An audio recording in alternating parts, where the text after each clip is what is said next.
Jayati is working closely in cahoots with the Pakistani army, ladies and gentlemen. This man, Talha Saeed, he is the link. Talha Saeed is the link. He spearheads the entire hexacopter drone arm drops.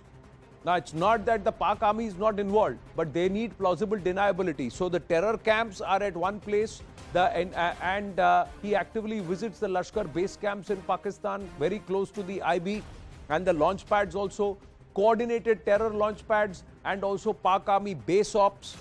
Then a man behind a neutralized drone that made 76 sorties. 76 sorties. Now, that's what we are given to understand, that one of the drones, they have these embedded chips which also chronicle, and they have the entire log of their travel details, 76 sorties. But more importantly, the origin of the drone was tracked near the Pak army base and also the terror camp in Rawalkot.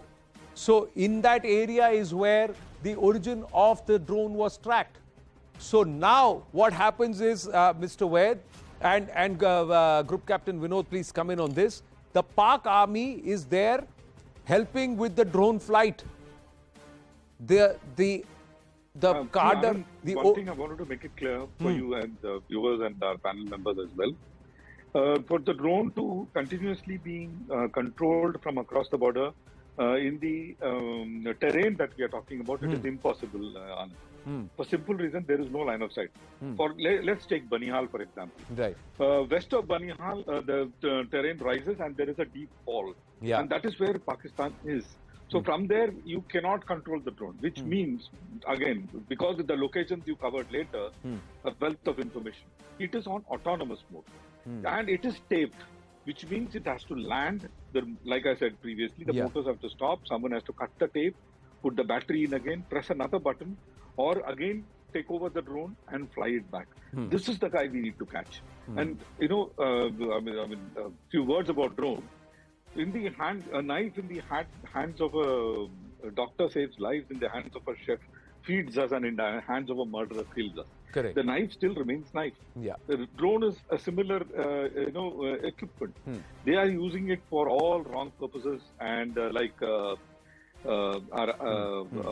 IG Saab said, that how they have been so obsessed with anti-India stance and trying to bleed India. They have gone and axed their own foot today. They are on the verge of being a broken and a failed state.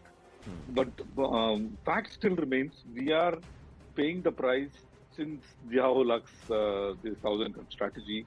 And before that, I remember when I was young, the valley used to be a very, very peaceful place. But since then, things were coming to normalcy, but now they are attacking Jammu, which I've spent a long time in Jammu. Right. Jammu was relatively peaceful even when the valley was completely burning. So we have to take it seriously. I'm sure the intelligence agencies are taking it seriously. And we will see if we increase the cost of war for him, these incidents should come down. Well, point is that how long before we are able to do that is going to be critical. Now you talked about the faces, ladies and gentlemen, and everybody's curious who's the one who's actually catching the drone, or he's removing, detaping, and then resetting it and setting it up. Who are these people? This is what we have got, ladies and gentlemen, and I quickly want to put it out before we bring. Now, this is the big exclusive. These are the faces of terror, ladies and gentlemen. One by one, I will tell you. Sajid Jatt, Faisal Munir, Mia Sohail, Habib, and Muni Muhammad.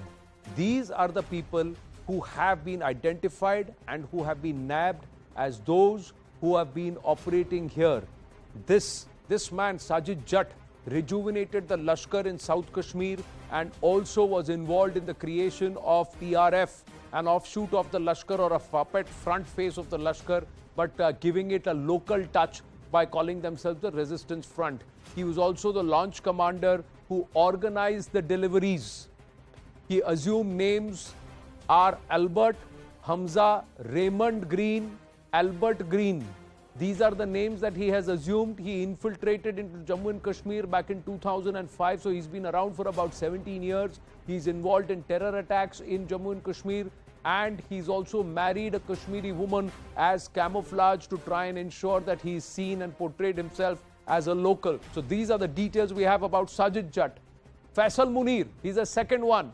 He received and delivered arms. He's in touch with Pak handler Albert. He's in touch with Pak High Commission official in Delhi too. This man has also, his modus has been broken down.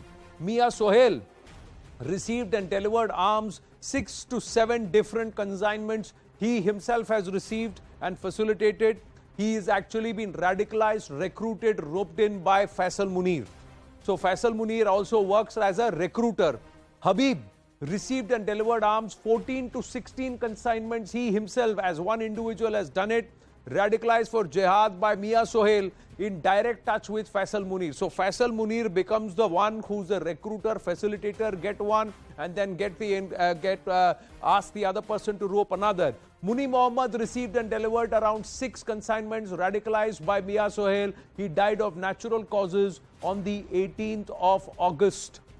So this is Muni Mohammed. So one of them dies of natural causes. These are the others, some of them receiving 5 to 6 consignments, some of them 15 to 16 consignments. Now SP Vaid Saab, ye chehre hain, these are the people who look very, very ordinary, look like locals, but they know how to catch a drop, organize a drop, and then send the drone back, and then relay the deliveries to those who will eventually use it. Ye OGWs to aur zyada khatarnak hain. Yes, Mr. Anand, in fact, drone droppings are useless unless there is somebody on our side to pick them up, identify the place where it is dropped, pick it up and conceal it and hand it over to the right person for whom the delivery is meant for. And that is where the challenge comes for the intelligence and state police, intelligence agency and state police. I think it is a new challenge, but I think the state police and intelligence agencies need to work on this, because these droppings are only successful if we have people who after all, they are all informed through whatever means they are informed. Let's say I am the person, Sajid Mir. I am informed by the handler across that dropping has been made at such and such place, and pick it up. So I need to be directed to that place and identify that place and locate that dropping and properly secure it and ensure that its delivery. So this all is happening within our own society. Here comes the role of local people, local police and intelligence agencies. And I think we had faced, as I was saying, we had initially the phase of trans-border smugglers, then fencing came, then they used plastic stairs to cross over, then they started using tunneling, now using this technology. It has changed the paradigm shift of our challenge, but it is a challenge. I think Pakistan will never change, at least not in my and your lifetime. They are obsessed with defeat of 1971, but social media unko nanga kar raha hai. I am seeing their channel. Their people know what Pakistan army is doing.